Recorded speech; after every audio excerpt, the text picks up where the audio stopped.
আল্লাহ যেদিন আসমান জমিন সৃষ্টি করেছেন সেদিন থেকে আল্লাহর কাছে মাস হলো 12টা, এর মধ্যে 4 মাস সম্মানিত। এবার আপনাদের কাছে জানতে চাই, বলেন সম্মানিত মাস যে 4টা, এটা কি নতুন করে না আসমান জমিন সৃষ্টির দিন থেকে?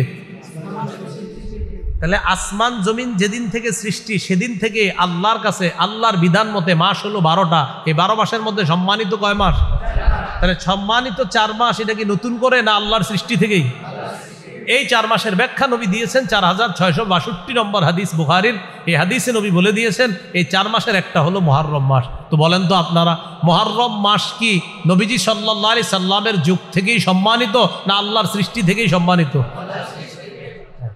এই জন্য আমার সাথে একটু বলেন, আপনারা বলেন, হযরত হুসাইনের শাহাদাতের কারণে মুহররমের মর্যাদা বাড়েনি, বরং মুহররম মাসে হযরত হুসাইন শহীদ হওয়ার কারণে তার শাহাদাতের মর্যাদা আল্লাহ বাড়ায় দিয়েছে। বাংলাটা বুঝছেন না সবাই? তিনি শহীদ হওয়ার কারণে মুহররমের মর্যাদা বাড়ে নাই, বরং মুহররমে তিনি শহীদ হওয়ার কারণে আল্লাহ তার শাহাদাতের আলোচনা মর্যাদা এটা আল্লাহ বাড়ায় দিয়েছে। এই জন্য হযরত হুসাইনের শাহাদত নিয়ে সবচেয়ে বেশি আলোচনা হয় পৃথিবীতে। কেন? এটা এমন একটা মাসে ঘটছে যে মাসে ঘটার কারণে তার এই শাহাদাতের আলোচনাটা আল্লাহ বাড়ায় দিয়েছে। এই জন্য এই কথাটা আমরা সবাই মনে রাখা, যে তাহলে কারো মৃত্যুকে কেন্দ্র করে কোনো ধরনের আমরা মাতম করব না, শোক করব না। এবার আসেন, বলেন মুহররম মাসকে কেন্দ্র করে কোনো ধরনের বেদাতি কর্মকাণ্ড করব না, বিশেষ করে কবর কেন্দ্রিক কোনো বেদাত করব না। কি কেন্দ্রিক? কবর কেন্দ্রিক বেদাত। কবর কেন্দ্রিক বেদাত কি জিনিস খুব মন দিয়ে শুনেন। আমাদের বাংলাদেশ সহ এশিয়া মহাদেশে বিশেষ করে কবরে খুব আবেগ, কবরে এত আবেগ কাজ করে সবার। আবেগে কি করে আমি আপনাদের বুঝে, মনে হয় আমি মারা গেছি তো আমারে কবর দিয়েছেন আপনারা। কবর দেওয়ার পরে আপনাদের এই মাদ্রাসার মোতামিম সাহেব মাওলানা মুফতি হাবিবুল্লাহ মেজবা সাহেব নিয়ে গেছে কবরে জিয়ারত করতে। আরে আমার মাদ্রাসায় আসছিল, এটা কয়ে আপনারা আবেগে করতে করতে কবরে সুমা দেওয়া শুরু করছেন। কত প্রথমে হয়েছে আহারে আসছিল, আহারে কয়ার পরে শুরু আপনার, এরপরে আপনি এখানে মাথা টাথা লাগায়া মাটি টাটি দিয়া পুরা কবর শেষ করে লেগেছেন। ঘটনা কি? কবরের পাশে বসে এক পিচ্ছি কয়, স্যার 10টা টাকা দেন, পেটে খিদে লাগছে, দেয় না। কিন্তু ওই কবরে গিয়া 10,000 টাকা দিতেছে। কবরের সামনে একটা ক্ষুধার্ত ব্যক্তি 10,000 টাকা, 10 টাকা চাইছে, দেন স্যার 10টা টাকা দেন, খিদে লাগছে, চা খামো, রুটি খামো। কবরে গিয়ে দিচ্ছে 10,000। তাহলে জিন্দা মানুষে দেয় নাই কত, মরা মানুষে দিছে কত? এই হলো আমাদের মাথা দেশের। জিন্দা মানুষটা সাহায্য চায়, দেয় না। মরা মানুষের 10 দিয়ে কি এনে দিলেন কা? আবেগ, কিছু একটা আছে। কি আছে ওটা বোঝানো যাবে না, আছে কিছু একটা আছে। কবর কেন্দ্র করে এই ধরনের শিরকি আকীদা টাঙ্গাইল না থাকলেও বাংলাদেশে অনেক জায়গা আছে। আপনাদের প্রতি আমার ভালো ধারণা, এই জন্য বললাম, আপনার আছে সব জায়গায়।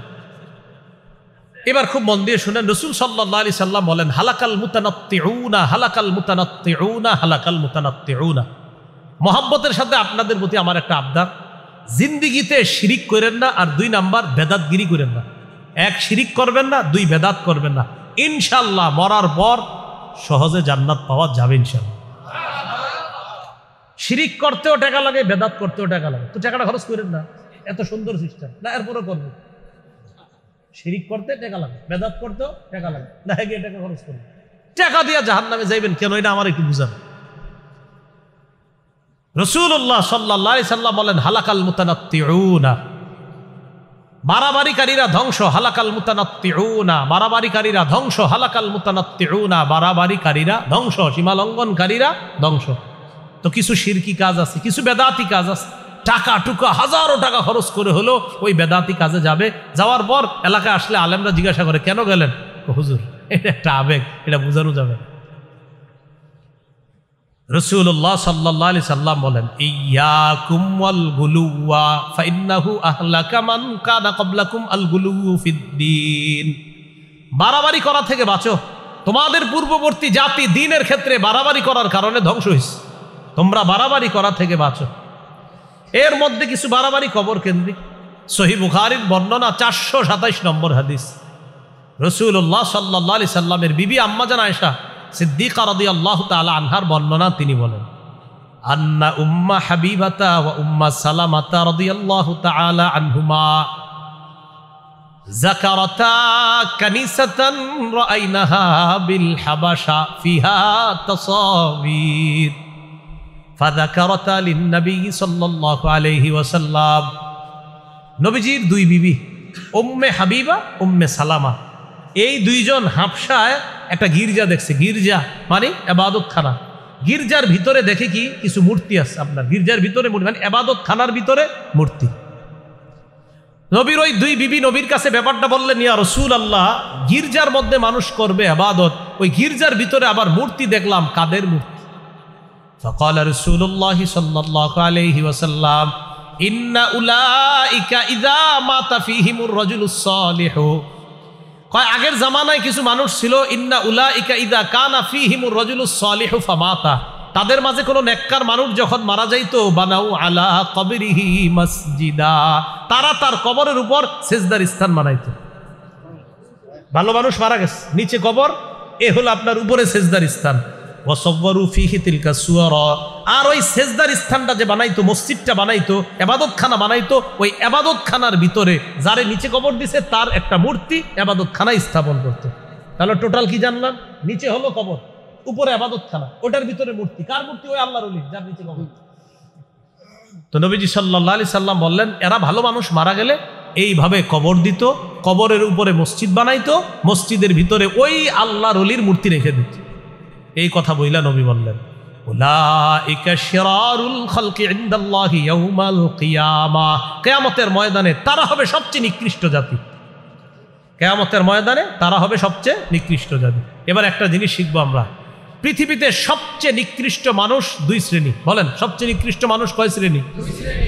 নবীজি বলেন, আব্দুল্লাহ ইবনে মাসউদ রাদিয়াল্লাহু তাআলা আনহুর বর্ণনা, তিনি বলেন, ক্বালা রাসূলুল্লাহ সাল্লাল্লাহু আলাইহি ওয়াসাল্লাম, ইন্না মিন শাররিন নাস মান তুদরিকুহুমুস সাআতু ওয়া হুম আহইয়া। নবীজি বলেন, পৃথিবীতে সবচেয়ে নিকৃষ্ট মানুষ হলো তারা যারা জীবিত থাকতে কিয়ামত হবে। পৃথিবীতে সবচেয়ে নিকৃষ্ট মানুষ তারা যারা জীবিত থাকতে কিয়ামত হবে। এখানে কিয়ামত যাদের কাছে আসবে এরা সবচেয়ে নিকৃষ্ট। দুই নাম্বার, ওয়াল্লাযীনা ইয়াত্তাখিযুনাল কুবুরা মাসাজিদা, যারা কবরকে সেজদার স্থান বানায় তারা সবচেয়ে নিকৃষ্ট। তাহলে কয় শ্রেণীকে নবী নিকৃষ্ট বললেন? দুই শ্রেণী। এক নাম্বার, যারা দুনিয়াতে জীবিত থাকবে আর তখন কিয়ামত সংগঠিত হবে। দুই নাম্বার, যারা কবরকে সেজদার স্থান বানাবে, মসজিদ বানাবে, তারা সবচেয়ে নিকৃষ্ট। আল্লাহ এই দুই নিকৃষ্ট জাতি থেকে আমাদেরকে হেফাজত করে। আমিন। এই জন্য সহিহ মুসলিমের এক হাদিসে আছে, কিতাবুত তাহারা, বাবু ফজলুল ওযু, পবিত্রতা অধ্যায়, রাসূলুল্লাহ সাল্লাল্লাহু আলাইহি সাল্লাম বলেন, কুল্লুন নাসি ইয়াগদু, সব মানুষ সকাল করে। দিন শুরু করার পর ফাবাইউন নাফসা ফামুতিকুহা আও মুবিকুহা, প্রতিটা মানুষ সকাল যাপন করে, সকালবেলা উপনীত হয়, সকালে সে নিজেকে বিক্রি করে দেয়, বিক্রি করে সে হয়তো জান্নাত কিনে, না হয় জাহান্নাম কিনে। ফামুতিকুহা আও মুবিকুহা, হয়তো সে ফামুতিকুহা নিজেকে এমনভাবে তৈরি করে যে নিজেকে জান্নাতের উপযোগী করে তোলে, ভালো কাজের জন্য নিজেকে মুক্ত করে ভালো কাজ করে। আও মুবিকুহা, অথবা খারাপ কাজের মাধ্যমে নিজেরে ধ্বংস করে। ভালো কাজ করলে জান্নাতি হবে, খারাপ কাজ করলে জাহান্নামী হবে। প্রতিটা মানুষ সকালবেলা তার জীবনটাই দুইটার একটা হয়, হয়তো সে নিজের জীবনটাকে শেষ করে দেয়, না হয় জীবনটাকে কাজে লাগিয়ে সে জান্নাতি হয়ে যায়। এই জন্য প্রতিদিন সকালবেলা যখন আমরা বেঁচে যাই তখন একটা দোয়া পড়া, আবার যখন সারাদিন অতিক্রম করার পর রাতটা আমরা পেয়ে যাই তখনও একটা দোয়া করা। কারণ সকাল পেলাম, নিশ্চিত ছিলাম না সকাল পাবো কিনা, আবার সন্ধ্যা পেলাম, আমরা সন্ধ্যা পাবো কিনা নিশ্চিত ছিলাম না, পেয়ে গেলাম। এই জন্য দুই সময় দুই দোয়া নবী শিখিয়ে দিচ্ছে। আবু দাউদের বর্ণনা, 5073 নম্বর হাদিস। এই হাদিসে আছে قال رسول الله صلى الله عليه وسلم من قال حين يصبح اللهم ما أصبح بي بالنعمة وفي رواية أو بأحد من خلقك فمنك وحدك لا شريك لك فلك الحمد ولك الشكر। কোন ব্যক্তি যদি সকালবেলা এই কথা বলে, এই দোয়া পড়ে, আল্লাহুম্মা মা আসবাহা বি মিন নি'মা, সকালবেলা পড়বে, আল্লাহ আপনার নেয়ামতের মাধ্যমেই আমার সকাল হলো, আপনার যেই নেয়ামতের মাধ্যমে আমার সকালটা হলো, আও বি আহাদিম মিন খালকিকা, অথবা আপনার কোনো সৃষ্টি, ওই সৃষ্টির যে নেয়ামতের মাধ্যমে সকালটা আমরা পেয়ে গেলাম, ফামিনকা ওয়াহদাকা, মাবুদ এই যে সকাল আমি পেলাম আর দুনিয়ার অন্যান্য মানুষ পেয়েছে সকালটা, এটা শুধু আপনার কারণেই পেয়েছে। কার কারণে? আল্লাহ। লা শারীকা লাক, সকাল নামক এই নেয়ামতটা পেয়েছি, এই নেয়ামতে আপনার কোনো শরীক নাই, কোনো অংশীদার নাই। ফালাকাল হামদু ওয়া লাকাশ শুকরু, সমস্ত প্রশংসা আপনার, সমস্ত কৃতজ্ঞতা আপনার। এই দোয়াটা সকালে কেউ পড়লে ফাকাদ আদ্দা শুকরা ইয়াউমিহি, সে সারা দিনের শুকরিয়া আদায় করবে। সকালবেলা আরবিটা শিখতে না পারলে বাংলাটা আগে শিখবেন এইভাবে, আল্লাহ এই যে আমি সকালটা পেলাম আপনার নেয়ামতের মাধ্যমে, আমি আমার মতো আরো অনেকে এই সকালটা পেয়েছে, আল্লাহ আল্লাহ এই যে নেয়ামতটা পেলাম এটা শুধু আপনি দিয়েছেন, সমস্ত প্রশংসা আপনার, শুকরিয়া আপনার, কারণ আপনি না চাইলে আমি আজকের সকাল পেতাম না। এই দোয়া পড়ার কারণে সারা দিনের শুকরিয়া আদায় করার সওয়াব পেয়ে যাবে। ওয়ামান ক্বালা হিনা ইউমসি আল্লাহুম্মা মা আমসা বি মিন নি'মা ওয়া ফি রিওয়ায়াতিন আও বি আহাদিম মিন খালকিকা ফামিনকা ওয়াহদাকা লা শারীকা লাক ফালাকাল হামদু ওয়া লাকাশ শুকরু।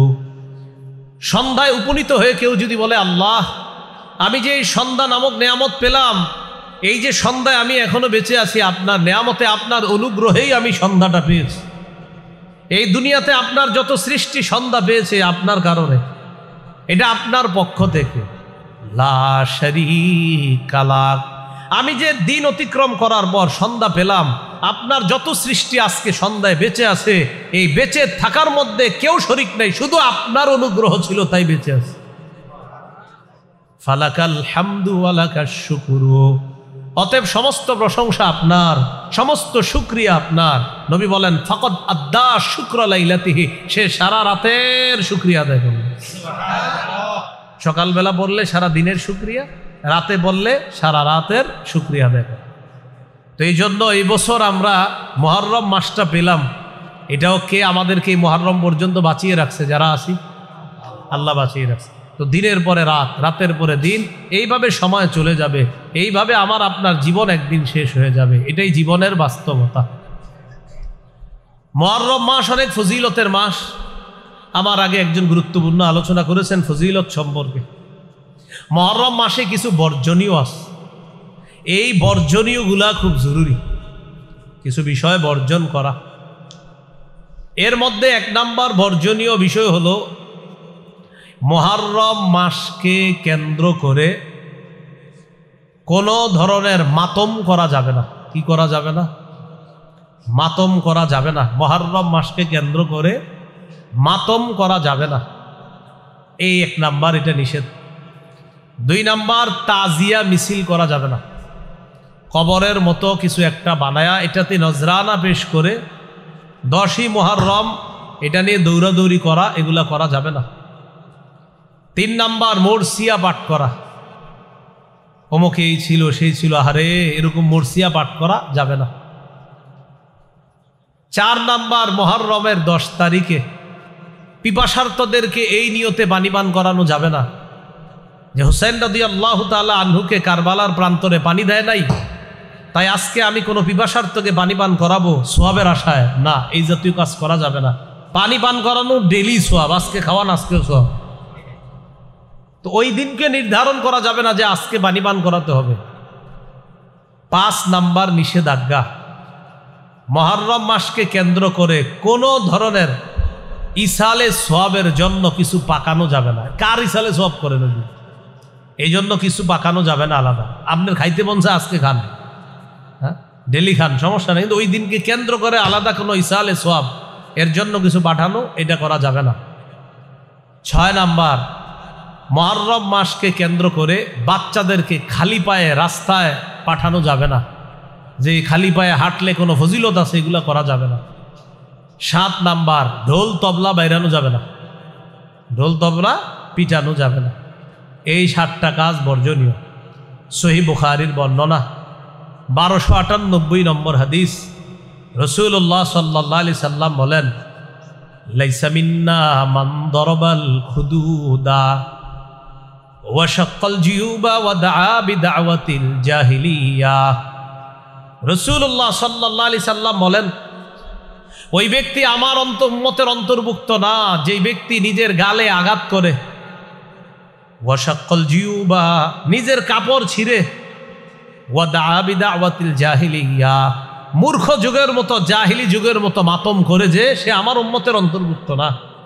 যে গাল থাপড়ায়, জামা কাপড় ছিঁড়ে ফেলে আর যে জাহিলি যুগের মতো মাতম করে, সে আমার উম্মতের অন্তর্ভুক্ত না। এটা নবীজি বলে দিয়েছেন।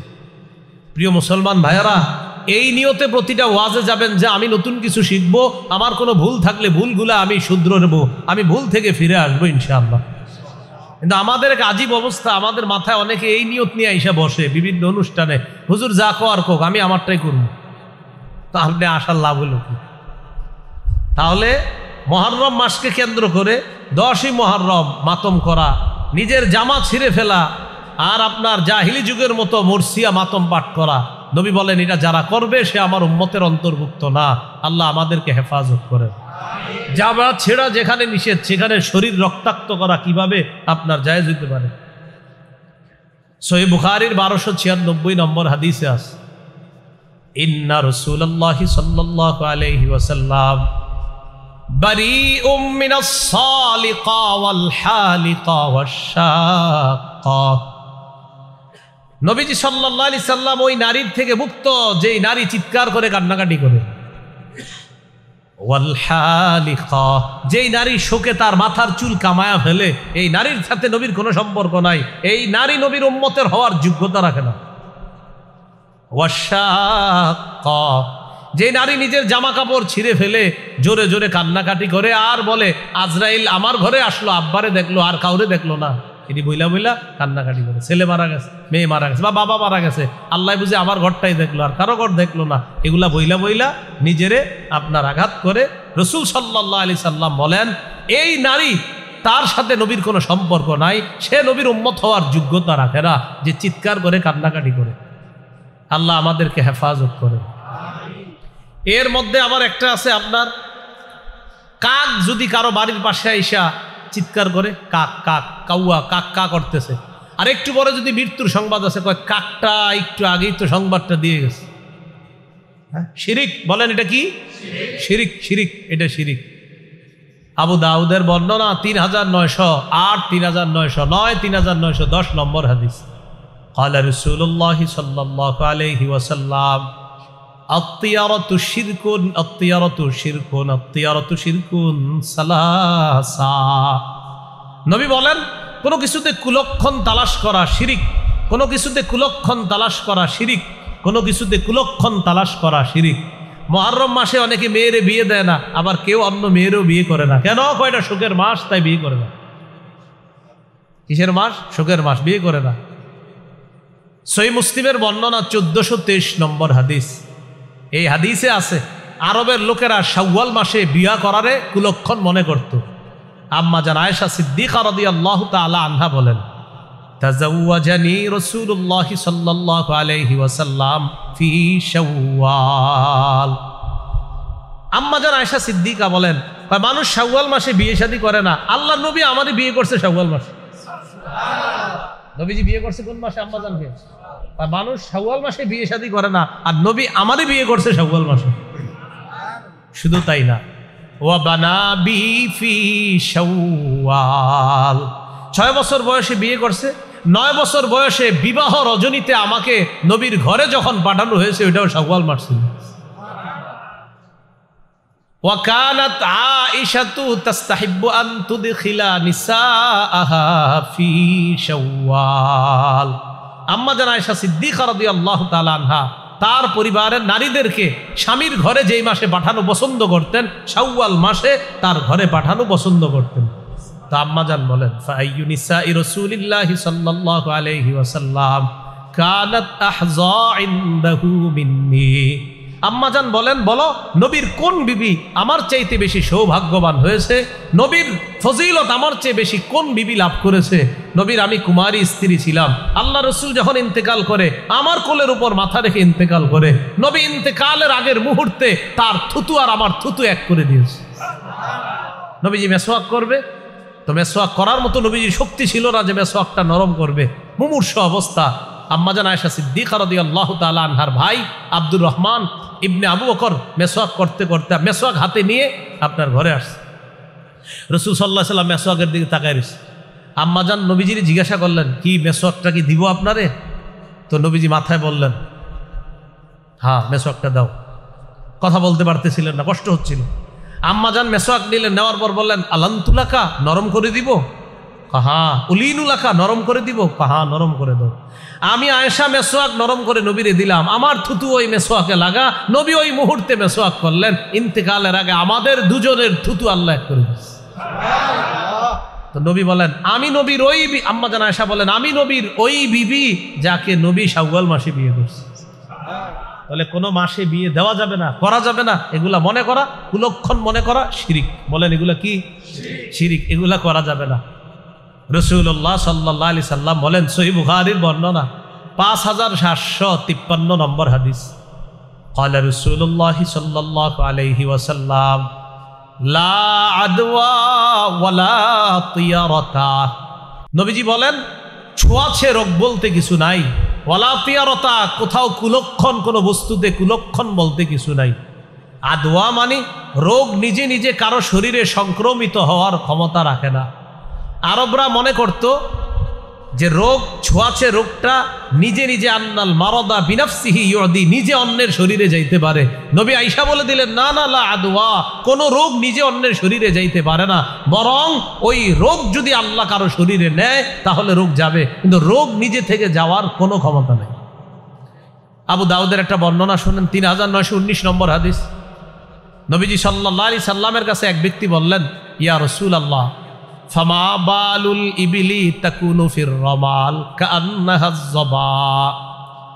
হুজুর আমার কিছু ওট আছে, মনে করেন কিছু ওট বালুকাময় মরুভূমির মধ্যে থাকে, ওই ওটগুলা দেখতে নাদুস নুদুস হরিণের মতো মনে হয়। এরপর ওই ওটের সাথে একটা রোগাক্রান্ত ওট আইসা মিশার পর ওই রোগাক্রান্ত ওটটা আমার ভালো ওটগুলারে নষ্ট করে দেয়। হুজুর এটা কেমন কথা? আল্লাহ নবী বললেন, তোমার এই আকীদাটা সঠিক না, যে তোমার ভালো ওটগুলারে খারাপ ওটটা আইসা রোগাক্রান্ত বানায়া দিছে। তাহলে বলো, ফামান আদাল আউয়াল, প্রথম ওটটার শরীরে রোগটা দিল কে? তো নবীজি বললেন, প্রথম ওট কার শরীর থেকে আসছে? তো চুপ, কয় কারো শরীর থেকে না। এই যে প্রথম ওটে যেহেতু কারো শরীর থেকে আসে নাই, অতএব ছোঁয়াছে রোগ বলতে কিছু নাই। রোগ নিজে কারো শরীরে যেতে পারে না, আল্লাহ যদি দেয় তাহলে ওই রোগ অন্য শরীরে যেতে। এটা বলার পর নবী বললেন, ওয়ালা তিয়ারাতা, কুলক্ষণ বলতে কিছু নাই। পাখি বাম পাশে উড়ার মধ্যে কোনো অশুভ লক্ষণ নাই। আরবরা সফরে বের হলে তারা পাখির দিকে তাকাইতো, ইদা তারা আন ইয়ামিনিহি ইস্তাবশারু বিহি। পাখি যদি ডান পাশ দিয়ে যাইতো, ডান পাশ দিয়ে যাওয়ার সময় তখন তারা মনে করতো ইস্তাবশারু বিহি, হ্যাঁ এটা একটা ভালো লক্ষণ, সফরে তারা যাইতো। ওয়াইদা তারা আন ইয়াসারিহি তাশাআমু বিহি। আর যখন তারা দেখতো যে পাখি বাম পাশ দিয়ে যায়, তখন তারা এটাকে কুলক্ষণ গ্রহণ করত, যে না সফরটা বেশি ভালো হবে না, সফরটা কি হবে না, বেশি ভালো হবে না। এটা মনে করে ওই পাখি বাম পাশ দিয়ে গেলে তখন তারা এটাকে কুলক্ষণ মনে করে, তখন তারা সফর থেকে ফিরে আসতো, না আর যাওয়া যাবে না। রাসূল সাল্লাল্লাহু আলাইহি সাল্লাম বললেন, ওয়ালা তিয়ারাতা, এই কুলক্ষণ বলতে কিছু নাই। আল্লাহ আমাদের সকলকে কথাগুলা বুঝার তৌফিক দান করেন। হাদিসে এসেছে রাসূল সাল্লাল্লাহু আলাইহি সাল্লাম বলেন, অশুমু ফি সালাস, অকল্যাণ বলতে কিছু নাই, তবে কোনো বস্তুতে যদি অকল্যাণ থাকতো, পৃথিবীর 3টা জিনিসে অকল্যাণ থাকতো। কয়টা জিনিসে? ফিল মারআতি ওয়াদ-দারি ওয়াদ-দাব্বা। 1 নাম্বার নারী, 2 নাম্বার বাড়ি, 3 নাম্বার গাড়ি। অকল্যাণ কিছু নাই দুনিয়াতে। অকল্যাণ থাকলে 3 জিনিসের মধ্যে থাকতো, নারীতে, বাড়িতে, গাড়িতে। কয় জিনিস? 3 জিনিস। নারী, বাড়ি, গাড়ি। নারী, বাড়ি, গাড়ি মানে 1 নাম্বার নারীর মধ্যে অকল্যাণ, ওই নারীর মধ্যে অকল্যাণ থাকতো যেই নারী বিয়ে করছেন আপনি, করার পর ওই নারী লা তাকুনা সালিহা বা গায়রা সালিহা, নারী অসতী নারী, এই নারী সতী না। তো অকল্যাণ নাই যদি থাকতো, এই অসতী নারীর মধ্যে অকল্যাণ থাকতো। আর কি? ওয়া আন তাকুনা লাসনা, যেই নারী কর্কশ ভাষী, ভাষা অত্যন্ত কর্কশ, আপনার ওই নারীর মধ্যে অকল্যাণ থাকতো যদি অকল্যাণ থাকতো। আর কি কয়? যে নারী আল্লাহ তালিদা, সন্তান জন্ম দিতে পারে না, অকল্যাণ কোনো জিনিসের মধ্যে নাই, যদি থাকতো তো এই নারীর মধ্যে থাকতো। যেই নারী সন্তান জন্ম দিতে পারে না, যেই নারী সুভাষিনী নয় বরং কর্কশ ভাষী, আর যেই নারী অসতী, এই নারীর মধ্যে অকল্যাণ থাকতো। তবে অকল্যাণ কিছুতে নাই, থাকলে এই নারীর মধ্যে থাকতো। 2 নাম্বার অদ্দার বাড়ি। কয় কেমন বাড়ি? দাইয়িকাতান, এমন বাড়ি যেই বাড়িটা সংকীর্ণ, অপ্রশস্ত, একদম সংকীর্ণ।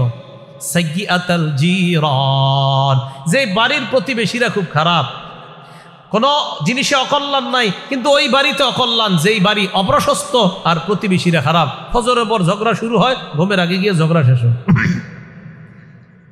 আর কেমন? বাঈদানিল মসজিদ লা ইসমাউ মিনহাল আযান, বাড়ি এত দূরে যেখান থেকে মুয়াজ্জিনের আজান শোনা যায় না। অকল্যাণ কিছুতে নাই, থাকলে এই বাড়িতে থাকতো যেই বাড়িতে আজান শোনা যায় না। 3 নাম্বার গাড়ি। গাড়ি মানে ওই যুগে ছিল আপনার বাহন, ওট, ঘোড়া ইত্যাদি। বিআল্লা ইউকজা আলাইহা, যেই বাহনে চৈরা জিহাদের ময়দানে যাওয়া যায় না, ওই বাহনের মধ্যে অকল্যাণ যদি থাকতো তো ওই বাহনে অকল্যাণ থাকতো। তাহলে আকীদা হলো কোনো বস্তুতে অকল্যাণ তালাশ করা যাবে না, কোনো মাসে অকল্যাণ তালাশ করা যাবে না।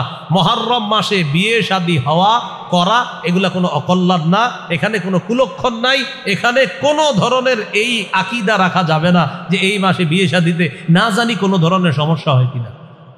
আল্লাহ আমাদের সকলের আকীদা স্বচ্ছ করার তৌফিক দান করেন। সহিহ বুখারীর 5757 নম্বর হাদিসের মধ্যে আসছে, قال رسول الله صلى الله عليه وسلم لا عدوى ولا طيرة ولا هامة ولا صفر। নবী বলেন ছোঁয়াচে রোগ বলতে কিছু নাই, কোনো বস্তুতে কুলক্ষণ নাই, ওয়ালা হামাতা, পেঁচার মধ্যে কোনো কুলক্ষণ নাই। কিসের মধ্যে?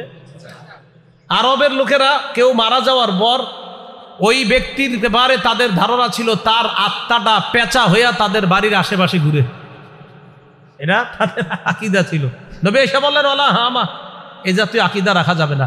আরেক দল আরব আকীদা রাখতো, তাদের বাড়ির আঙ্গিনায় যদি পেঁচা আসতো কোনো সমস্যা হয়েছে। যেমন আমাদের বাংলাদেশে অনেক মানুষ কাউয়া যদি আইসা কা কা করে বেশি বাড়ির মধ্যে, আর একটু পরে যদি কোনো দুঃসংবাদ আসে, পাহাড়ে কাকটা তো একটু আগে এসে বুঝলে গেল। নবীজি বলেন ওয়ালা হামা, ওই পেঁচার মধ্যে, পাখির মধ্যে কোনো কুলক্ষণ নাই। ওয়ালা সফর, সফর মাসে কোনো কুলক্ষণ নাই। সফর মাসে ফসল শুকায়া যায়, খাদ্য হয় না, এই জন্য হেরা কয় যেহেতু খাদ্য টাদ্য হয় না, তো সফর মাসের ব্যাপারে তাদের ধারণা জুউন ইয়াখুযু ফিল বাতনি, এটা হলো ক্ষুধার মাস।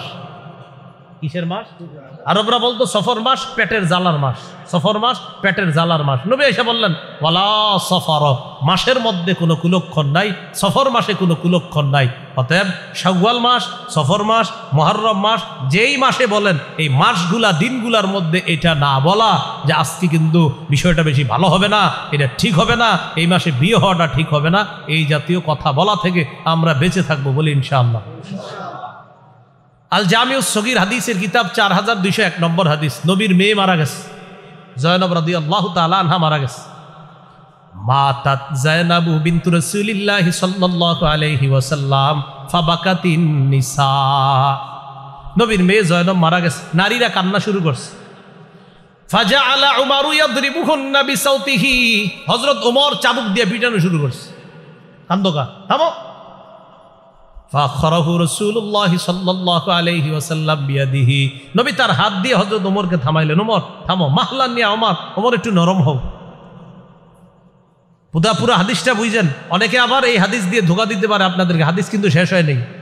নবীর মেয়ে জয়নব মারা গেছে, নারীরা কান্না শুরু করছে, হযরত ওমর আইসা চাবুক দিয়া মায়ের শুরু করছিল। এই টাইমে নবীজি আইসা থামায়, ওমর থামো, নরম হও। এতটুকু থেকে কি বোঝা যায়? নবীও কান্নাটা সমর্থন করছে, এটাই বোঝা যায়। অনেক এতটুকু বোঝা যায়। তো অনেকে এই জায়গা দিয়ে আপনার কি করে দলিল দেয়, এটুক দিয়ে দেখছেন ওমরের নবী থামায় দিছে, কিন্তু ঘটনা আর একটু রয়ে গেছে, এই জায়গাটা আর বলে না। নবী হযরত ওমরকে থামায়া এবার নারীদেরকে কি বলছে দেখেন, এটা আর বলে না। আপনি বুঝতেও পারবেন না কিভাবে যে মানুষ খেয়ানত করে আর কিভাবে ধোঁকা দেয়। এবার নবী নারীদেরকে বললেন, ইয়াকুন্না ওয়া নাঈকাশ শাইতান। রাসূলুল্লাহ সাল্লাল্লাহু আলাইহি সাল্লাম বললেন, ইয়াকুন্না ওয়া নাঈকাশ শাইতান, তোমরা শয়তানের মতো কান্নাকাটি করা থেকে বাঁচো, শয়তানের মতো আওয়াজ করা থেকে বাঁচো, ইনিয়ে বিনিয়ে কান্না করা থেকে বাঁচো। আহারে আমার জাদু সোনাটা চলে গেল, কিন্তু কান্না করার কত নিয়ম আছে কিন্তু আপনার, আমার এই মুহূর্তে মনে নাই, আগে মনে ছিল অনেক, ছোটবেলা তো দেখছি, তো এরকম এখন আর মনে নাই সবগুলা। আপনার বিভিন্ন কান্নার একটা কিন্তু রুলস আছে, নিয়ম আছে। এটা কয়েকজন মিলাজিলা এটা বলে বলে কান্না করবে আর, এটা একটা রুলস আছে। তো এই যে রুলস, ওই যুগে বলা হয়তো এটাকে আপনার নিয়াহা। তো এদের হ্যাঁ নিয়াহা কান্না তো না ইহা, সেখান থেকে তো এদেরকে ভাড়া করে আইনা তুইও কান, তুইও কান, এরকম আপনার সবাই মিলে দিলে। কেন কান্দের জানি না, খালি কান, আমরাও কান, আপনার এরকম করতো। তো এই যে আপনার কান্না করে এরা, এই কান্না এটা। আর আমাদের দেশে মারা গেলে আপনার ওই 4-5 জন একসাথে হইয়া এরকম বলবে, সেই ছিল রে, সে ওই ছিল, আহারে 7টা এই ছিল, এটি বইলা বইলা আপনার কান্নাকাটি করে। তো নবীজি সাল্লাল্লাহু আলাইহি সাল্লাম বললেন, ইয়াকুন্না ওয়া নাঈকাশ শাইতান, এই নারীরা, ওমরের থামাইছি ঠিক আছে, তো তোমরা ইনিয়ে বিনিয়ে এগুলা বইলা ডইলা শয়তানের মতো কান্না করবা না। এবার আল্লাহ নবী বললেন, মাহমা কানা মিনাল আইন ওয়াল কলব ফামিনাল্লাহ ওয়া মিনার রাহমাহ, যদি অটোমেটিক চোখ থেকে পানি আসে আর অন্তরটা বিগলিত হয়, এটা আল্লাহর পক্ষ থেকে। কেউ মারা গেছে, বসে আছেন, চোখের পানি পড়তেছে, আপনার হৃদয়টা আপনার খুব ব্যথিত, আহারে চলে গেল, আর অশ্রু ঝরতেছে। নবী বলেন, এটা আল্লাহর পক্ষ থেকে দয়া তোমার চোখ দিয়ে বের হইতেছে। ওয়া মাহমা কানা মিনাল লিসান ওয়াল ইয়াদি ফামিনাশ শাইতান, আর যেটা মুখ থেকে বের হবে আর হাত থেকে বের হবে, ওই যে আপনার হাত থেকে বের হবে কিছুদিন পরে, মুখ থেকে আর হাত থেকে, একদিক দিয়ে হাত চলে আরেক দিক দিয়ে মুখ চলে, হাতও চলে মুখও চলে। নবী বলেন ফামিনাশ শাইতান, এটা শয়তানের পক্ষ থেকে। শরীর রক্তাক্ত করতেছেন আর মুখ দিয়েও বলতেছেন উল্টা পাল্টা কথাগুলা, এগুলা শয়তানের পক্ষ থেকে। প্রিয় ভাইয়ারা, বিশেষ করে হোসেন রাদিয়াল্লাহু তাআলা আনহুকে কেন্দ্র করে এইভাবে কানবেন না। আর কেউ মারা গেল এই জাতীয় উল্টাপাল্টা বাক্য শব্দ বলে আমরা কেউ কান্না করব না। কান্নারও তো বলছে নবীজি, তোমার চোখ দিয়ে পানি পড়তেছে তোমার বাবার লাশ দেখে, মায়ের লাশ দেখে তোমার চোখ দিয়ে পানি আসতেছে, এটা আল্লাহর পক্ষ থেকে রহমত, দয়া। আর মুখ দিয়ে আর হাত দিয়ে যদি উল্টাপাল্টা, হাত দিয়ে মানে শরীরে আঘাত করতেছো আর মুখ দিয়ে উল্টাপাল্টা বলতেছো, এটা শয়তানের পক্ষ থেকে। আল্লাহ আমাদেরকে হেফাজত করে। তাহলে এটা করা যাবে না। এগুলা কার কাজ বলেন? শয়তানের। তাহলে কেউ মারা গেলে আমরা কি করব? এটা তো একটা জানার বিষয়। এটা করা যাবে না, প্রথমে জানলাম একটু চোখের পানি আসবে। এরপরেও কি করণীয়, কি বলতে পারি মুখ দিয়ে? নবীজি একটা দোয়া শিখাইছে যে সর্বোচ্চ যদি বলো তো এটা বলো। একটা হলো কোরআনে আল্লাহ শিখিয়ে দিছে আর নবীজিও শিখিয়ে দিছে। কোরআনের সূরা বাকারার 155, 56, 57 এই আয়াতগুলোতে আল্লাহ আলোচনা করেছেন, ওয়ালানাবলুওয়ান্নাকুম বিশাইইম মিনাল খাউফি ওয়াল জু'i ওয়া নাকসিম মিনাল আমওয়াল ওয়াল আনফুসি ওয়াত থামারাত ওয়া বাশশিরিস সাবিরিনা আল্লাযীনা ইযা আসাবাতহুম মুসিবাহ ক্বালু ইন্না লিল্লাহি ওয়া ইন্না ইলাইহি রাজিউন। আল্লাহ তাআলা বলেন, যখন তোমাদের মধ্য থেকে আমি আল্লাহ অবশ্যই তোমাদেরকে পরীক্ষা করব, সম্পদ ছিনায়া নিব, সন্তান ছিনায়া নিব, ফল ফলাদি ছিনায়া নিব, এটা তোমাদের জন্য ধৈর্যের বিষয়। আল্লাহ বলেন, সম্পদ সন্তান যদি ছিনায়া নেই, তোমাদের কাজ হবে দুইটা। 1 নাম্বার কাজ ধৈর্য ধারণ করা, 2 নাম্বার তোমরা বলবা ইন্না লিল্লাহি ওয়া ইন্না ইলাইহি রাজিউন। এই কথাটা তোমরা বলবা। এই 2 কাজ আল্লাহ শিখাইয়া দিলেন। একটা হলো ধৈর্য ধারণ করা, 2 নাম্বার ইন্না লিল্লাহি ওয়া ইন্না ইলাইহি রাজিউন পড়া। আল্লাহ তাআলা বলেন, হাবিব আপনি এদেরকে ওয়াবাশশিরিস সাবিরিন, আপনি তাদেরকে এই ধৈর্যশীলদেরকে জান্নাতের সুসংবাদ শোনায়া দেন। তাহলে আল্লাহ শিখাইলেন কয় কাজ? এক, ধৈর্য ধরা, দুই, ইন্না লিল্লাহি ওয়া ইন্না ইলাইহি রাজিউন পড়া। বাকি কেউ মারা গেলেই শুধু আমরা ইন্না লিল্লাহ পড়ি এরকম না। যেমন আমাদের সমাজে এখন নিয়ম হয়ে গেছে, উত্তরপাড়ার আব্দুর রহিমের অমুকে মারা গেছে, তখন সবাই ইন্না লিল্লাহ পড়ে। কিন্তু কেউ যদি আপনার বিপদে পড়ে, হে ইন্না লিল্লাহ পড়ে না। হ্যাঁ, আপনার মাথা ধাক্কা লাগছে এই দেয়ালের সাথে, তখনও পড়তে হবে ইন্না লিল্লাহি ওয়া ইন্না ইলাইহি রাজিউন। আপনার দোকানের কোনো জিনিস হারায় গেছে, ইন্না লিল্লাহি ওয়া ইন্না ইলাইহি। খালি চিন্তা করে না মরা ছাড়া কি আমরা এটা কমুন, এরকম না বিষয়। তাহলে আমরা এই ভুল থেকে ফিরে আসবো। যে কোনো বিপদে পড়বো, কি পড়বো? ইন্না লিল্লাহি ওয়া ইন্না ইলাইহি। বলেন তো, সম্পদ হ্রাস করা, সম্পদ ছিনিয়ে নেওয়া, এটা আমার জন্য একটা ধৈর্যের বিষয়। আহারে, আমার সম্পদটা শেষ হয়ে গেল। খেতে গেছেন, যাওয়ার পর দেখলেন মাশাআল্লাহ ফসল খুব ভালো হওয়ার কথা, হঠাৎ বৃষ্টিতে আপনার একটু ফসল নষ্ট হয়ে গেছে, বাস সাথে সাথে পড়বেন ইন্না লিল্লাহি ওয়া ইন্না ইলাইহি রাজিউন। তাহলে শুধু মৃত্যুতে না, মৃত্যুতেও ইন্না লিল্লাহ, সম্পদ চলে গেল ইন্না লিল্লাহ, সন্তান চলে গেল ইন্না লিল্লাহ পড়া আর ধৈর্য ধারণ করা। এটা শিখলাম কোরআন থেকে। হাদিসে নবীজি সাল্লাল্লাহু আলাইহি সাল্লাম কি শিখাইছে? হাবিজে রাসূল সাল্লাল্লাহু আলাইহি সাল্লাম তিনটা জিনিস শিখাইছে। এক নাম্বার, মুখ দিয়ে একটা কথা বলা, এটা বলতেছি আমি। দুই নাম্বার, ধৈর্য ধারণ করা। তিন নাম্বার, সওয়াবের আশা করা। সুবহানাল্লাহ। সহিহ বুখারীর 1284 নম্বর হাদিস। রাসূলুল্লাহ সাল্লাল্লাহু আলাইহি সাল্লামের নাতি মারা গেছে। নবীর কন্যা সংবাদ পাঠাইছে, আব্বা আমাদের বাড়িতে আসেন, আমার ছেলেটার অবস্থা ভালো না।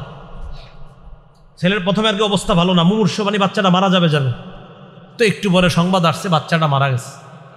নবীজি সাল্লাল্লাহু আলাইহি সাল্লাম বললেন, ইন্না লিল্লাহি মা আখাযা ওয়া লাহু মা আ'তা ওয়া কুল্লুন ইনদাহু বিআজালিম মুসাম্মা। এই কথাটা নবী বললেন, ইন্না লিল্লাহি মা আ'তা ওয়া লাহু মা আখাযা। আমার সাথে বলেন, যা রাখার তা আল্লাহ রেখে দেন, যেটা আল্লাহ রেখে দেন সেটাও আল্লাহর। যা নেওয়ার আল্লাহ নিয়ে নেয়, যেটা আল্লাহ নিয়ে নেয় সেটাও আল্লাহর। বলেন, যেটা রেখে দেন এটাও আল্লাহর, যেটা নিয়ে নেন সেটাও আল্লাহর। প্রত্যেকটা জিনিসের নির্ধারিত সময় আছে। আল্লাহ চাইলে থাকবো, না চাইলে থাকবো না। আমি দুনিয়াতে আসি তখনও আমি আল্লাহর, যদি চলে যাই তখনও আমি আল্লাহর। আমাকে রাখা আল্লাহর ইচ্ছা, আমাকে নিয়ে যাওয়া আল্লাহর ইচ্ছা। এটা নবী শিখিয়ে দিয়েছে। ইন্না লিল্লাহি মা আখাযা, যেটা আল্লাহর সেটা আল্লাহ নিয়ে নিছে। ওয়ালাহু মা আ'তা, যেটা আল্লাহর রেখে দেওয়ার সেটা রেখে দিছে। আমি আপনি আব্দুর রহিম আব্দুল করিমরা আসি, আমরাও আল্লাহর, তো আল্লাহ তুমি করে রেখে দিছে। আব্দুর রহমান আব্দুল জব্বাররা চলে গেছে, এটাও আল্লাহর, আল্লাহ নিয়ে নিছে। তাহলে বলেন তো, যারা আসি তারাও কার? আমাদেরকে রেখে দিছে কে? যারা নাই চলে গেছে তারাও কার? হ্যাঁ, নবী বললেন ইন্না লিল্লাহি মা আখাযা, যেটা আল্লাহর সেটা আল্লাহ নিয়ে নেয়। ওয়ালাহু মা আ'তা, যেটা আল্লাহ রেখে দেওয়ার সেটাও আল্লাহ দিয়ে দেয়। তোমারে কিছু দিয়ে দিবে এটাও আল্লাহর, তোমার থেকে কিছু নিয়ে নিবে এটাও আল্লাহ। প্রত্যেকটা জিনিসের নির্ধারিত সময় আছে। এটা গেল এক নাম্বার, এটা শিখাইলেন। দুই, ফালতাসবির, অতএব যার কিছু হারায় গেছে, যার কিছু আল্লাহ নিয়ে গেছে, সেজন্য ধৈর্য ধারণ করে। আমার মেয়েটাকে বলে দাও সেজন্য ধৈর্য ধারণ করে। তিন, ওয়াল তাহতাসিব, সে যেন সওয়াবের আশা করে। কিসের আশা করে বলেন তো? সওয়াবের আশা করে। তাহলে আমরা কি শিখলাম? মুহররম মাসের 10 তারিখকে কেন্দ্র করে কোনো মাতম করা যাবে না, চিৎকার করে মুখ দিয়ে উল্টা পাল্টা কথা বলা যাবে না, শরীরকে রক্তাক্ত করা যাবে না, শরীরকে আঘাত করা যাবে না। এখানে একটা বিষয় মনে রাখতে হবে, আমার সাথে সবাই বলেন, হযরত হুসাইনের, বলেন, শাহাদাতের আগে থেকেই মুহররম সম্মানিত। মুহররম মাস কি আগে থেকে সম্মানিত না? ওয়াজ শুনছেন না? আমার আগে যে ওয়াজ করছে মনোযোগ দিয়ে শুনছেন? শোনেন না, আমি গাড়ি থেকে আসতে আসতে শুনছি। উনি সূরা তাওবার 36 নম্বর আয়াত পড়ছে আপনাদের সামনে। কি পড়ছে সেখানে? সেখানে বলছে, ইন্না ইদ্দাতাশ শুহুরি ইনদাল্লাহি 12 শাহরান ফি কিতাবিল্লাহ ইয়াওমা খালাকাস সামাওয়াতি ওয়াল আরদা মিনহা আরবাতুন হুরুম। আল্লাহ যেদিন আসমান জমিন সৃষ্টি করেছেন সেদিন থেকে আল্লাহর কাছে মাস হলো 12টা, এর মধ্যে 4 মাস সম্মানিত। এবার আপনাদের কাছে জানতে চাই, বলেন সম্মানিত মাস যে 4টা, এটা কি নতুন করে না আসমান জমিন সৃষ্টির দিন থেকে? তাহলে আসমান জমিন যেদিন থেকে সৃষ্টি সেদিন থেকে আল্লাহর কাছে আল্লাহর বিধান মতে মাস হলো 12টা। এই 12 মাসের মধ্যে সম্মানিত কয় মাস? তাহলে সম্মানিত 4 মাস, এটা কি নতুন করে না আল্লাহর সৃষ্টি থেকেই? এই 4 মাসের ব্যাখ্যা নবী দিয়েছেন 4662 নম্বর হাদিস বুখারীর। এই হাদিসে নবী বলে দিয়েছেন এই 4 মাসের একটা হলো মুহররম মাস। তো বলেন তো আপনারা, মুহররম মাস কি নবীজি সাল্লাল্লাহু আলাইহি সাল্লামের যুগ থেকেই সম্মানিত না আল্লাহর সৃষ্টি থেকেই সম্মানিত? এই জন্য আমার সাথে একটু বলেন, আপনারা বলেন, হযরত হুসাইনের শাহাদাতের কারণে মুহররমের মর্যাদা বাড়েনি, বরং মুহররম মাসে হযরত হুসাইন শহীদ হওয়ার কারণে তার শাহাদাতের মর্যাদা আল্লাহ বাড়ায় দিয়েছে। বাংলাটা বুঝছেন না সবাই? তিনি শহীদ হওয়ার কারণে মুহররমের মর্যাদা বাড়ে নাই, বরং মুহররমে তিনি শহীদ হওয়ার কারণে আল্লাহ তার শাহাদাতের আলোচনা মর্যাদা এটা আল্লাহ বাড়ায় দিয়েছে। এই জন্য হযরত হুসাইনের শাহাদত নিয়ে সবচেয়ে বেশি আলোচনা হয় পৃথিবীতে। কেন? এটা এমন একটা মাসে ঘটছে যে মাসে ঘটার কারণে তার এই শাহাদাতের আলোচনাটা আল্লাহ বাড়ায় দিয়েছে। এই জন্য এই কথাটা আমরা সবাই মনে রাখা, যে তাহলে কারো মৃত্যুকে কেন্দ্র করে কোনো ধরনের আমরা মাতম করব না, শোক করব না। এবার আসেন, বলেন, মুহররম মাসকে কেন্দ্র করে কোনো ধরনের বেদাতি কর্মকাণ্ড করব না, বিশেষ করে কবর কেন্দ্রিক কোনো বেদাত করব না। কি কেন্দ্রিক? কবর কেন্দ্রিক বেদাত। কবর কেন্দ্রিক বেদাত কি জিনিস? খুব মন দিয়ে শুনেন। আমাদের বাংলাদেশ সহ এশিয়া মহাদেশে বিশেষ করে কবরে খুব আবেগ, কবরে এত আবেগ কাজ করে সবার। আবেগে কি করে আমি আপনাদের বুঝে, মনে হয় আমি মারা গেছি তো আমারে কবর দিয়েছেন আপনারা। কবর দেওয়ার পরে আপনাদের এই মাদ্রাসার মোতামিম সাহেব মাওলানা মুফতি হাবিবুল্লাহ মেজবা সাহেব নিয়ে গেছে কবরে জিয়ারত করতে।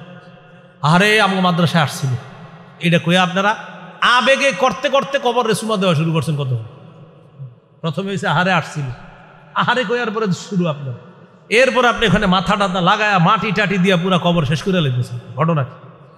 কবরের পাশে বসে এক পিচ্ছি কয়, স্যার 10টা টাকা দেন, পেটে খিদে লাগছে, দেয় না। কিন্তু ওই কবরে গিয়া 10,000 টাকা দিতেছে। কবরের সামনে একটা ক্ষুধার্ত ব্যক্তি 10,000 টাকা, 10 টাকা চাইছে, দেন স্যার 10টা টাকা দেন, খিদে লাগছে, চা খামো, রুটি খামো। কবরে গিয়ে দিচ্ছে 10,000। তাহলে জিন্দা মানুষে দেয় নাই কত, মরা মানুষে দিছে কত? এই হলো আমাদের মাথা দেশে। জিন্দা মানুষটা সাহায্য চায়, দেয় না। মরা মানুষের 10 দিয়ে কি এনে দিলেন কা? আবেগ। কিছু একটা আছে, কি আছে ওটা বোঝানো যাবে না, আছে কিছু একটা আছে। কবর কেন্দ্র করে এই ধরনের শিরকি আকীদা টাঙ্গাইল না থাকলেও বাংলাদেশে অনেক জায়গা আছে। আপনাদের প্রতি আমার ভালো ধারণা, এই জন্য বললাম, আপনার আছে সব জায়গায়। এবার খুব মন দিয়ে শুনেন, রাসূল সাল্লাল্লাহু আলাইহি সাল্লাম বলেন, হালাকাল মুতানাত্তিউনা, হালাকাল মুতানাত্তিউনা, হালাকাল মুতানাত্তিউনা। মহব্বতের সাথে আপনাদের প্রতি আমার একটা আবদার, জিন্দিগিতে শিরিক করেন না, আর 2 নাম্বার বেদাতগিরি করেন না। 1 শিরিক করবেন না, 2 বেদাত করবেন না। ইনশাআল্লাহ মরার পর সহজে জান্নাত পাওয়া যাবে ইনশাআল্লাহ। শিরিক করতেও টাকা লাগে, বেদাত করতেও টাকা লাগে, তো টাকাটা খরচ করেন না। এত সুন্দর সিস্টেম না, এরপরও করবেন। শিরিক করতে টাকা লাগে, বেদাত করতেও টাকা লাগে, না গিয়ে টাকা খরচ করবেন, টাকা দিয়ে জাহান্নামে যাইবেন কেন? এটা আমার একটু বুঝান। রাসূলুল্লাহ সাল্লাল্লাহু আলাইহি সাল্লাম বলেন, হালাকাল মুতানাত্তিউনা, বাড়াবাড়িকারীরা ধ্বংস, হালাকাল মুতানাত্তিউনা, বাড়াবাড়িকারীরা ধ্বংস, হালাকাল মুতানাত্তিউনা, বাড়াবাড়িকারীরা ধ্বংস, সীমালঙ্ঘনকারীরা ধ্বংস। তো কিছু শিরকি কাজ আছে, কিছু বেদাতি কাজ আছে, টাকা টুকা হাজারো টাকা খরচ করে হলো ওই বেদাতি কাজে যাবে। যাওয়ার পর এলাকায় আসলে আলেমরা জিজ্ঞাসা করে, কেন গেলেন? হুজুর এটা একটা আবেগ, এটা বোঝানো যাবে। রাসূলুল্লাহ সাল্লাল্লাহু আলাইহি সাল্লাম বলেন, ইয়াকুম ওয়াল গুলুওয়া ফাইন্নাহু আহলাকা মান কানা ক্বাবলাকুম আল গুলুউ ফিদ্দীন। বাড়াবাড়ি করা থেকে বাঁচো, তোমাদের পূর্ববর্তী জাতি দ্বীনের ক্ষেত্রে বাড়াবাড়ি করার কারণে ধ্বংস হয়েছে, তোমরা বাড়াবাড়ি করা থেকে বাঁচো। এর মধ্যে কিছু বাড়াবাড়ি কবর কেন্দ্রিক। সহিহ বুখারীর বর্ণনা 427 নম্বর হাদিস, রাসূলুল্লাহ সাল্লাল্লাহু আলাইহি সাল্লামের বিবি আম্মা জান আয়েশা সিদ্দিকা রাদিয়াল্লাহু তাআলা আনহার বর্ণনা। তিনি বলেন, আন্না উম্মা হাবিবাতা ওয়া উম্মা সালামাতা রাদিয়াল্লাহু তাআলা আনহুমা যাকারাতা কানিসাতান রাআইনাহা বিল হাবাশা ফিহা তাসাবির ফাযাকারাতা লিন-নবী সাল্লাল্লাহু আলাইহি ওয়াসাল্লাম। নবীজির দুই বিবি উম্মে হাবিবা উম্মে সালামা, এই দুইজন হাবশায় একটা গির্জা দেখছে। গির্জা মানে ইবাদতখানা। গির্জার ভিতরে দেখে কি কিছু মূর্তি আছে। আপনার গির্জার ভিতরে মূর্তি মানে ইবাদতখানার ভিতরে মূর্তি। নবীর ওই দুই বিবি নবীর কাছে ব্যাপারটা বললেন, ইয়া রাসূলুল্লাহ, গির্জার মধ্যে মানুষ করবে ইবাদত, ওই গির্জার ভিতরে আবার মূর্তি দেখলাম, কাদের মূর্তি? ফাকাল রাসূলুল্লাহ সাল্লাল্লাহু আলাইহি ওয়াসাল্লাম ইন্না উলাইকা ইযা মাতা ফীহিমুর রাজুলুস সালিহু। কয় আগের জামানায় কিছু মানুষ ছিল, ইন্না উলাইকা ইযা কানা ফীহিমুর রাজুলুস সালিহু ফামাতা, তাদের মাঝে কোনো নেককার মানুষ যখন মারা যাইতো, বানাউ আলা কবরিহি মসজিদা, তারা তার কবরের উপর সেজদার স্থান বানাইতো। ভালো মানুষ মারা গেছে, নিচে কবর, এ হলো আপনার উপরে সেজদার স্থান। ওয়াসাওয়ারু ফীহি তিলকা সুওয়ারা, আর ওই সেজদার স্থানটা যে বানাইতো, মসজিদটা বানাইতো, ইবাদতখানা বানাইতো, ওই ইবাদতখানার ভিতরে যারে নিচে কবর দিছে তার একটা মূর্তি ইবাদতখানায় স্থাপন করতো। তাহলে টোটাল কি জানলাম? নিচে হলো কবর, উপরে ইবাদতখানা, ওটার ভিতরে মূর্তি। কার মূর্তি? ওই আল্লাহর ওলি যার নিচে কবর। তো নবীজি সাল্লাল্লাহু আলাইহি সাল্লাম বললেন, এরা ভালো মানুষ মারা গেলে এইভাবে কবর দিত, কবরের উপরে মসজিদ বানাইতো, মসজিদের ভিতরে ওই আল্লাহর ওলির মূর্তি রেখে দিত। এই কথা বইলা নবী বললেন, উলাইকা শিরারুল খালকি ইনদাল্লাহি ইয়াউমাল কিয়ামাহ, কিয়ামতের ময়দানে তারা হবে সবচেয়ে নিকৃষ্ট জাতি। কিয়ামতের ময়দানে তারা হবে সবচেয়ে নিকৃষ্ট জাতি। এবার একটা জিনিস শিখবো আমরা, পৃথিবীতে সবচেয়ে নিকৃষ্ট মানুষ দুই শ্রেণী। বলেন, সবচেয়ে নিকৃষ্ট মানুষ কয় শ্রেণী? নবীজি বলেন, আব্দুল্লাহ ইবনে মাসউদ রাদিয়াল্লাহু তাআলা আনহুর বর্ণনা, তিনি বলেন, ক্বালা রাসূলুল্লাহ সাল্লাল্লাহু আলাইহি ওয়াসাল্লাম ইন্না মিন শাররিন নাস মান তুদরিকুহুমুস সাআতু ওয়া হুম আহইয়া।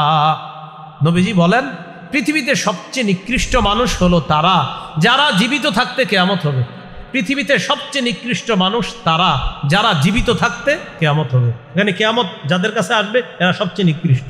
দুই নাম্বার, ওয়াল্লাযীনা ইয়াত্তাখিযুনাল কুবুরা মাসাজিদা, যারা কবরকে সেজদার স্থান বানায় তারা সবচেয়ে নিকৃষ্ট।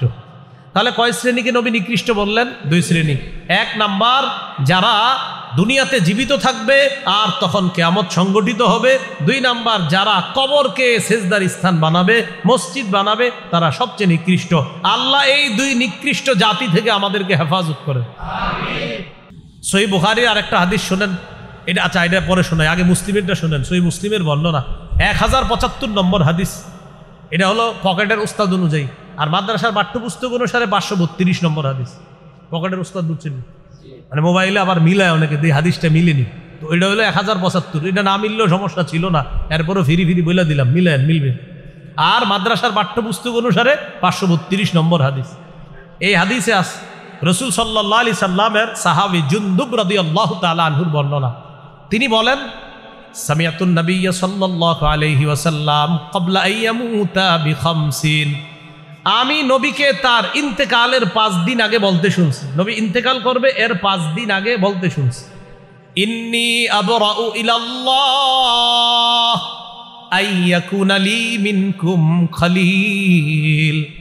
ইন্তেকালের 5 দিন আগে নবী বলেন, শোনো, আমি আল্লাহর কাছে মুক্ত, তোমাদের কেউ আমার খলিল হওয়া থেকে আমি আল্লাহর কাছে মুক্ত। মানে তোমাদের মধ্যে আমার কোনো খলিল নাই, অন্তরঙ্গ বন্ধু নাই।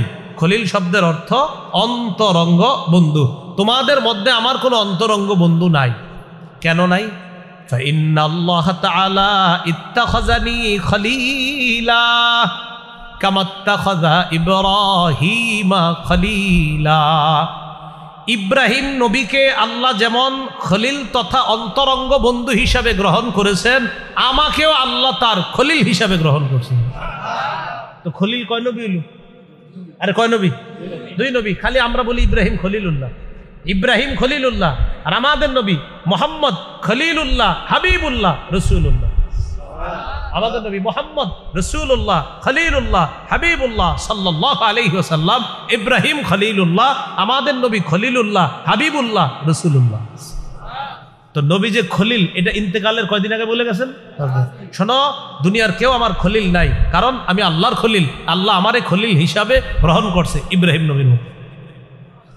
পরে নবী বলেন, লাউ কুনতু মুত্তাখিদান মিন উম্মতি খলিলা লাত্তাখাযতু আবা বকরিন খলিলা। আমি আমার উম্মতের মধ্যে কাউকে যদি খলিল হিসাবে গ্রহণ করতাম, অন্তরঙ্গ বন্ধু হিসাবে গ্রহণ করতাম, তাহলে আবু বকর সিদ্দিককে আমার খলিল হিসাবে গ্রহণ করতাম।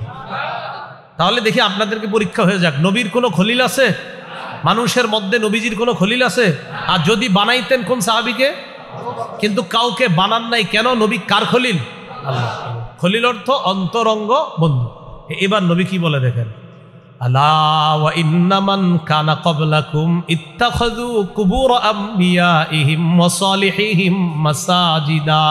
শোনো, তোমরা তোমাদের পূর্ববর্তী জাতি তাদের নবীর কবর আর নেককার মানুষের কবরকে সিজদার স্থান বানাইছে। আলা ফালা তাত্তাখিজুল কুবুর মাসাজিদা। ও আমার উম্মত, সাবধান, তোমরা কিন্তু কবরকে মসজিদ বানাও না। কেন? কারণ আল্লাহ রাসূল ইন্তেকালের 5 দিন আগে বলতেছে যে আমি ইন্তেকালের পরেও তোমরা কিন্তু এই জাতীয় কাজ কারবার করো না। অতীতের উম্মত তাদের নবীর কবরকে সিজদার স্থান বানাইছে, নেককার মানুষের কবরকে সিজদার স্থান বানাইছে, তোমরা কিন্তু কোনো কবরকে সিজদার স্থান বানাবা না। কয়দিন আগে নিষেধ করছে। এইবার যে হাদিসটা শোনাবো এটা আরো আশ্চর্য। এটা তো গেল 5 দিন আগে। এখন যেটা শোনাবো এটা হলো নবী ইন্তেকাল করার মুহূর্তের হাদিস। মাত্র যেটা শোনাইলাম 5 দিন আগে, আর এখন শোনাবো যেটা এই যে নবী যাবে প্রাণটা বের হবে ওই মুহূর্তের হাদিস। সহিহ বুখারী 435 নম্বর হাদিস। এই হাদিসে আছে, লাম্মা নুজিলা বিরাসূলিল্লাহি সাল্লাল্লাহু আলাইহি ওয়াসাল্লাম, নবীজির যখন মুমূর্ষ অবস্থা, মারা যাবে, কানা ইয়াতরাহু খামিসাতান আলা ওয়াজহিহি, নবী তার চেহারা মুবারকের উপর একটা কাপড় দিয়ে ঢাকছে। নবী মুমূর্ষ অবস্থায় চেহারা মুবারকের উপর একটা কাপড় দিছে।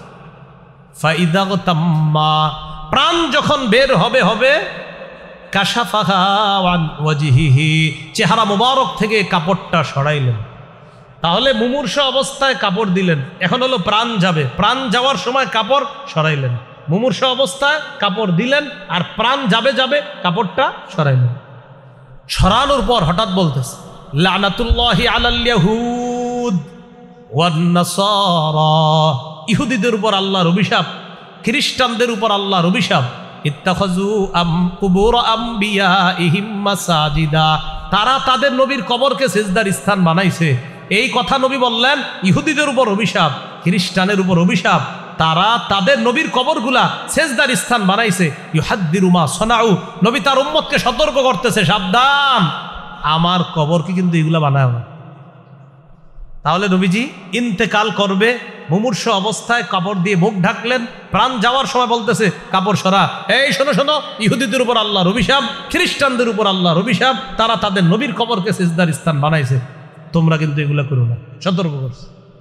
5 দিন আগে সতর্ক করলেন, ইন্তেকালের মুহূর্তে সতর্ক করলেন। কবরকে কেন্দ্র করে মেলা বসানো যাবে না। কি বসানো যাবে না? হ্যাঁ, মেলা বসানো যাবে না। এটা রবিউল আউয়াল মাসে বেশি হয় মেলা বসানোর বিষয়টা, অনেক জায়গায় হয়। মেলা বসানো যাবে না কোনো কবরকে কেন্দ্র করে, কোনো আল্লাহর ওলির কবরকে কেন্দ্র করে মেলা বসানো যাবে না। আবু দাউদের 2042 নম্বর হাদিস, ক্বালা রাসূলুল্লাহি সাল্লাল্লাহু আলাইহি ওয়াসাল্লাম, লা তাজআলু বুয়ুতাকুম কুবুরা। রাসূলুল্লাহ সাল্লাল্লাহু আলাইহি সাল্লাম বলেন, তোমরা তোমাদের ঘরগুলা কবর বানাও না। ঘর কবর হয় কিভাবে? যে ঘরে জিকির থাকবে না, যে ঘরে নফল রোজা থাকবে না, যে ঘরে নফল নামাজ হবে না, যে ঘরে আল্লাহর নাম হবে না, সুবহানাল্লাহ হবে না, আলহামদুলিল্লাহ হবে না, কোরআনের তেলাওয়াত যে ঘরে থাকবে না, ওই ঘর কবর। নবী বলেন, তোমরা তোমাদের ঘরগুলা কবর বানাও না। ওয়ালা তাত্তাখিজু কবরি ঈদা, আর শোনো, আমার কবরকে কেন্দ্র করে কোনো উৎসব করবা না, কোনো মেলা বসাবা না। বললেন ঘরগুলা কবর বানাও না, আর আমার কবরকে কেন্দ্র করে কোনো মেলা বসাবা না। ওয়াসাল্লু আলাইয়া, আমারে যদি তোমরা মহব্বত করো তো বেশি বেশি দুরূদ পড়ো। ওয়াসাল্লু আলাইয়া, নবী বলেন আমার উপর বেশি বেশি দুরূদ পড়বা। ফাইন্না সালাতাকুম তাবলুগুনি হাইসু কুনতুম, তোমরা যেখান থেকেই দুরূদ পড়ো সাথে সাথে আমার কাছে পৌঁছে যায়। সুবহানাল্লাহ। তাহলে মেলা পৌঁছে না দুরূদ পৌঁছে? দুরূদ পৌঁছে। মেলা বসালেন, বসায় আপনি হায় রে কত কিছু করলেন, তো এটা বুঝবে না। নবী বলেন দুরূদ পড়ো। আবার অনেকে আপনারে বলবে নবীর মোহাব্বত, এখানে কোনো দলিল লাগে না। কি বলবে? নবীর মোহাব্বতে, নবীর প্রেমে কোনো দলিল লাগে না, নবীর মোহাব্বতে কোনো দলিল লাগে না, এগুলা বলবে। নবীর এক সাহাবী নবীর খেদমত করছে, খেদমত করার পর রাসূল সাল্লাল্লাহু আলাইহি সাল্লাম তাকে বললেন, সাল, এই কিছু চাও, যা চাইবা তাই দিন, চাও। সাহাবী বুদ্ধি করে কয়, ইন্নী আসআলুকা মুরাফাকাতাকা ফিল জান্নাহ, আমি জান্নাতে আপনার সাথী হতে চাই। সুবহানাল্লাহ, কি বুদ্ধি! ওইজি কয় আও গায়রা যালিক, এছাড়া আর কিছু চাও না? না, এটাই চাই, আমি জান্নাতে আপনার সাথী হব। নবীজি সাল্লাল্লাহু আলাইহি সাল্লাম তখন কি বললেন জানেন? তখন নবীজি সাল্লাল্লাহু আলাইহি সাল্লাম বললেন, ফাআইন্নী আলা নাফসিকা বিকাসরাতিস সুজুদ, জান্নাতে যত আমার কাছে আসতে চাও দুনিয়াতে তত বেশি সিজদা করো, নামাজ পড়ো, যত নামাজ পড়বা তত আমার কাছে আসবে। সুবহানাল্লাহ। আর হে কয় নামাজ রোজা না করলেও নবীর প্রেম আছে। ডায়লগ দেওয়া হচ্ছে, নামাজ রোজা ভাই নামাজ পড়েন না কেন? না পড়লে কি হবে? নবীর প্রেম আছে। নবী কয় না না, নামাজ পড়লে আমার প্রেম। তাহলে নবীর কাছাকাছি যাইলে নবীর প্রেম কি, নবীর কাছাকাছি যাওয়ার সুরত কি? নামাজ ছেড়ে না নামাজ ধরে? নবী কয় নামাজ পড়া কাছে আসো, হে কয় নামাজ না পড়লেও প্রেম আছে। আল্লাহ আমাদেরকে বুঝার তৌফিক দান করেন। কোন কবরের উপর বসা যাবে না, কোন কবর সামনে নিয়ে নামাজ পড়া যাবে না। আবু দাউদের 3229 নম্বর হাদিস। আবেগে অনেকে মসজিদের ভিতর কবর রেখে দেয়, মসজিদের ভিতর কবর রাখে, আবেগ। ওই যে বললাম, আবেগ ধরে রাখতে পারে না, কবরটা মাঝখানে রাখে। রাসূলুল্লাহ সাল্লাল্লাহু আলাইহি সাল্লাম বলেন, লা তাজলিসু আলাল কুবুর, কবরের উপর বসবা না। ওয়ালা তুসাল্লু ইলাইহা, কবরের দিকে ফিরে কবর সামনে রাইখা নামাজ পড়বা না, কবর সামনে রাইখা নামাজ পড়বা না। এই জন্য অনেক মসজিদের মাঝখানে কবর থাকে, এই কবরগুলা থাকা ঠিক না, উচিত না। এটা মাঝখান থেকে সরানোর ব্যবস্থা করতে হবে। কারণ আপনি মাঝখানে রাখলে পিছনে কাতার আছে আরো 4টা 5টা, তো কাতারে দাঁড়াইলেন, সামনে কবর হয়ে গেল, এটা ঠিক না, এটা অন্যায়। নবী নিষেধ করছে। বলতে পারেন আমরা আসলে বুঝি নাই তাই করছি। কেন না বুঝা মসজিদ করছেন কেন? আপনি আলেম ওলামাদের সাথে পরামর্শ করে মসজিদ করতে পারলেন না? যেহেতু করে ফেলছেন, এখন কবর স্থানান্তরিত করেন। এটাও আলেমদের ফতুয়া আছে, জিজ্ঞাসা করে স্থানান্তরিত করার চেষ্টা করেন, মাঝখানে রাখা যাবে। রাসূল সাল্লাল্লাহু আলাইহি সাল্লাম এটা নিষেধ করলেন। তাহলে কবর কেন্দ্রিক বাড়াবাড়ি কখন? যদি কবর সামনে থাকে। মুহররম মাস আসলে আপনার কবর যারে নিয়ে বাড়াবাড়ি হবে, এর কবরও নাই, একটা প্রতীকী কবর বানায়া এটারে সামনে নিয়ে বাড়াবাড়ি শুরু হয়। এই জন্য এই বাড়াবাড়িগুলা করা যাবে না। হুসাইন রাদিয়াল্লাহু তাআলা আনহুর শাহাদাতকে কেন্দ্র করে বাড়াবাড়িটা শুরু হয় কবে? 352 হিজরিতে। বলেন তো কত হিজরিতে? 352 হিজরির আগে এই জাতীয় মাতম মুরসিয়া পাঠ করা এগুলা ছিল না। আর এই কথাগুলা কোন কিতাবে আছে জানেন? যারা এইগুলা করে তাদের কিতাবে আছে। মানে আপনি তো এখন বলতে পারেন এইটি মনে হয় কবি মাদ্রাসার হুজুররা ওই বইয়ের মধ্যে ঢুকাই দিচ্ছে। না, এই কবি মাদ্রাসার হুজুররা এটা লেখে নাই, এই লেখাটা তাদের যারা এটা পালন করতেছে। 352 হিজরিতে যে মাতম মুরসিয়া শুরু, এটা তাদের লেখা যারা এটা পালন করে। আমির আলী, নাম কি? আমির আলী, উনি একজন শিয়া। উনি কিতাব, উনি বই লেখছে আপনার স্পিরিট অফ ইসলাম। আপনার ওখানের মধ্যে উনি উল্লেখ করছে ডাইরেক্ট যে সর্বপ্রথম মুইজুদ্দিন, আপনার এই ব্যক্তি মুইজুদ্দিন নাম কি বলেন তো? হ্যাঁ, এই ব্যক্তি কেউ লেখছে, তার নাম মুইজুদ্দৌলা। এই মুইজুদ্দৌলা নামক ব্যক্তি সর্বপ্রথম 352 হিজরিতে ইরাকের মধ্যে মাতমের ইত্যাদির এই রুসুম চালু করে। তার 10 বছর পর ঠিক 363 হিজরিতে মিশরে এটা প্রচলন শুরু হয়। এরপর আস্তে আস্তে সারা পৃথিবীতে ছড়িয়ে পড়ে। 352তে শুরু হলো ইরাকে, 363তে গেল মিশরে, এরপর সারা পৃথিবীতে আস্তে আস্তে এটা সরায়া যায়। তাহলে প্রথমে যে ব্যক্তি করছিল তার নাম মুইজুদ্দৌলা। বলেন কি নাম? হ্যাঁ, এই লোকটা সর্বপ্রথম। এই ব্যাপারে আমার লম্বা একটা আলোচনা আছে যে মূলত এই যে 10ই মুহররম কেন্দ্র করে এই অনুষ্ঠানগুলা কখন থেকে শুরু হয়। আপনারা যারা আলোচনা শোনেন, আমার আশা করি আলোচনাটা দেখার কথা। লম্বা আলোচনা আছে যেটা মূলত কখন থেকে, কিছু ইংরেজি লেখাও আছে, ওই জায়গায় ইংরেজিগুলা বলেও অনুবাদটা করে দেওয়া হয়েছে যে এটা কখন থেকে দুনিয়াতে এটার প্রচলন শুরু হলো। তো মনে রাখবেন 352তে শুরু হয় এই মাতম মুরসিয়া ইত্যাদি করা। মানে আমার প্রশ্ন হলো, এটা যদি এতই সওয়াবের কাজ হয়, এর আগে কেন হইল না? 352 হিজরির আগে কেন হলো না? এতই যদি এটা ফজিলতপূর্ণ হয়, তো এর আগে কেন হলো না? এই জন্য হযরত হুসাইন রাদিয়াল্লাহু তাআলা আনহুকে আমরা ভালোবাসি। আমরা মহব্বত করি, তার শাহাদাত নির্মমভাবে তাকে শহীদ করে দেওয়া, অবশ্যই এটা আমরা কষ্ট পাই, এটা কষ্টের কথা। নবীর নাতিকে এইভাবে নির্মমভাবে যারা শহীদ করেছে, এই শহীদ করা যেই নির্মমভাবে শহীদটা হয়েছে, এটার জন্য আমরা অবশ্যই কষ্ট পাই। কিন্তু এই কষ্ট পাইটাও শরীয়তের আলোকে। আমরা যে কষ্ট পাই কিসের আলোকে? এই কষ্ট প্রকাশ করতে গিয়ে আবার আমরা শরীয়ত বহির্ভূত কোনো কাজ করব না। কষ্ট পাই, হ্যাঁ পাই, নবীনা বইলা দিছে, চোখ থেকে অশ্রু ঝরবে, অন্তর ব্যথিত হবে, এটা আল্লাহর পক্ষ থেকে।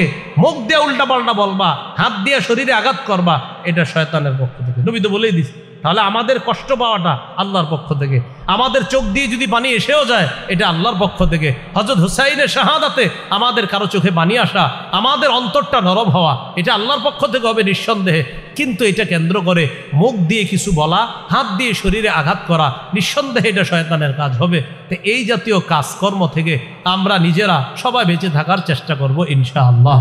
তো মুহররম মাসের ফাজাইল হলো আপনার, আমরা 9-10 তারিখ 2 দিন রোজা রাখবো ইনশাল্লাহ। যদি 9 তারিখে না পারেন, 10-11 তারিখ আমরা রোজা রাখবো। 9-10 রোজা রাখা, মুহররম মাসে বেশি বেশি রোজা রাখার কথাও হাদিসে আছে। 9-10 রাখা, 9-10 না পারলে 10-11 রাখা। ঢোল তবলা ইত্যাদি ভুলেও আপনারা বাইরাবেন না। এটা শুধু যে মুহররমকে কেন্দ্র করে আপনি ঢোল তবলা পিটাবেন এমন না, আপনি মুহররম ছাড়াও বিয়ার সময়ও ঢোল তবলা বাজাবেন না। রাসূলুল্লাহ সাল্লাল্লাহু আলাইহি সাল্লাম বলেন, সৌতানে মালউনান, 2টা আওয়াজ অভিশপ্ত। 1 নাম্বার সৌত মিজবার ইনদা নি'মা, আনন্দ উল্লাস প্রকাশ করতে গিয়ে খুশি প্রকাশ করে ঢোল তবলা পিটানো, এটা হলো আপনার এই অভিশপ্ত আওয়াজ। আরেকটা হলো কোনো দুঃখ ভারাক্রান্ত বেদনার সময় ঢোল বাইরে এই বেদনা প্রকাশ করা, এটাও হলো আপনার অভিশপ্ত। তাহলে মাতম মর্সিয়া ইত্যাদি করতে গিয়ে ঢোল বাইরানো, এটা নবী বলছে অভিশপ্ত আওয়াজ। অথবা কোনো আনন্দ উল্লাস প্রকাশ করতে গিয়ে ঢোল তবলা পিটানো, এটা অভিশপ্ত আওয়াজ। যাদের বিয়ে হয়, এই বিয়ের মধ্যে যারা আপনারা ঢোল তবলা ইত্যাদি বাইরানের আয়োজন করেন, এটা কিন্তু অভিশপ্ত আওয়াজ। কারণ বলতে পারেন, হুজুর আমরা ঢোল বাজাই না, আমরা গান বাজাই। কি বাজাই? ওটাও শয়তানের আওয়াজ। গানও বাজানো যাবে না, এটা করবো না আমরা ইনশাআল্লাহ। আল্লাহ আমাদের সকলকে যে কথাগুলো শুনলাম বললাম, সবাই যেন বিশেষ করে বর্জনীয় যে কাজগুলো বলা হলো, এগুলা থেকে আমরা বেঁচে থাকতে পারি, আল্লাহ তৌফিক দান করেন।